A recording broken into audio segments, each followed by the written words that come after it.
తిరగబడ్డ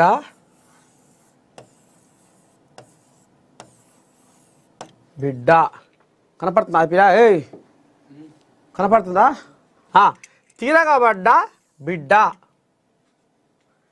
ఇప్పుడు తెలంగాణలో ఏం వినపడుతుందయ్యా? ఏం వినపడతాడు చేసిర్రు అంటే కవితా గానం. ఇప్పుడు తెలంగాణ చెవులల్లో మారుమోగే పాట, మాట, ఆట ఏదన్నా ఉందా అంటే అది ఇప్పుడు కవితా గానం. మరి ఎట్టటి సంగతి ఏంది, ఏం కథ, ఏం జరుగుతుంది, ఏం అర్థమైతలేదు. నిజంగా కవితమ్మ లిక్కర్ కేసులో ఇరుక్కొని తీహార్ జైల్లో దోమలు ఈగలు గర్వంగా మరి ఆమె అక్కడ ఉండి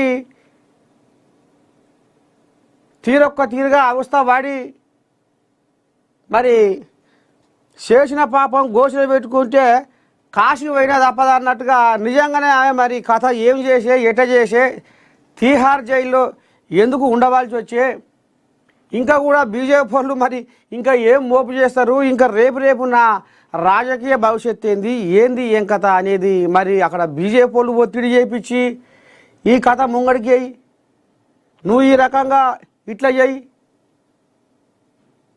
మీ దాంట్లో మీకు పురిగల్పని వ్యవహారాన్ని ముందట అనేది మరి వాళ్ళు చేపిస్తున్న ఆటనా, లేకపోతే ఇక్కడ రేవంత్ రెడ్డి వెనకాల ఉంటుండు, కవితమ్మ వెనకాల ఉన్నది రేవంత్ రెడ్డి అనేది కూడా ఇప్పుడు అక్కడక్కడ గుసగుస వినపడుతుంది. లేదు గా చెత్తబుట్టల వెనక నేనెందుకుంటా అనేది ఆయన రాగం తీస్తుండు. అసలు ఏం జరుగుతుంది తెలంగాణలో? ఇంకా కొంతమంది మేధావులు, రాజకీయ విశ్లేషకులు, విద్యావేత్తలు వాళ్ళు ఏమనుకొస్తున్నారయ్యా అంటే కేసీఆర్ ఆడిస్తున్న ఇంటి సయ్యాట, కేసీఆర్ ఆడిస్తున్న ఇంటి సయ్యాట, కవితమ్మ ఆడుతున్న బతుకమ్మ ఆట, కేసీఆర్ ఆడిస్తున్న ఇంటి సయ్యాట, కవితమ్మ ఆడుతున్న బతుకమ్మ ఆట, అర్థమైతా లేదా హరీషురావును కారు దింపేందుకు దొంగాట. ఇదంతా అయ్య చూపిన తొవ్వనే, అయ్య అడుగుజాడల్లో, అయ్య కనుసన్నల్లో, అయ్య దర్శకత్వంలో బిడ్డ నడుస్తుంది అనేది కొంతమంది పాట పాడుతున్నారు. మొత్తానికి తెలంగాణలో ఇప్పుడు కవితా గానం ఎందుకు రావాల్సి వచ్చింది?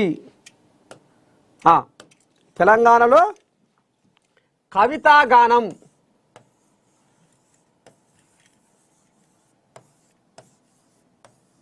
జనాలు ఈ కవితా గానంలో ఇప్పుడు మునిగి తేలేటట్టుగా ఎందుకు వచ్చాయంటే ఇప్పుడు నిన్న మొన్న కాళేశ్వరం కథ సిబిఐకి ఒప్పజెప్పబోతుర్రు. ఇక ఉన్న దొంగతనం అంతా బయటికి రాబోతుంది. చిన్న కోళ్ళాగలే, చిన్న ఇంజనీర్లే 100 కోట్లు దొబ్బిర్రు, మింగిర్రు,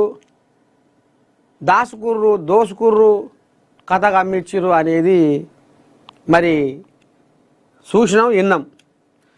మరి చిన్న కోళ్ళాగల పాత్రనే గింత ఉంటే పెద్ద కోళ్ళాగల పాత్ర ఇంకెంత ఉండాలి అనేది కూడా ఇదేదో పెద్దదే ఉంది, లోపలి కథ పెద్దదే ఉంది అనేది తెలంగాణ సమాజము ఆలోచన చేస్తున్న సమయంలో ఇగో కవితా గానాన్ని వదిలిపెట్టిండు కేసీఆర్.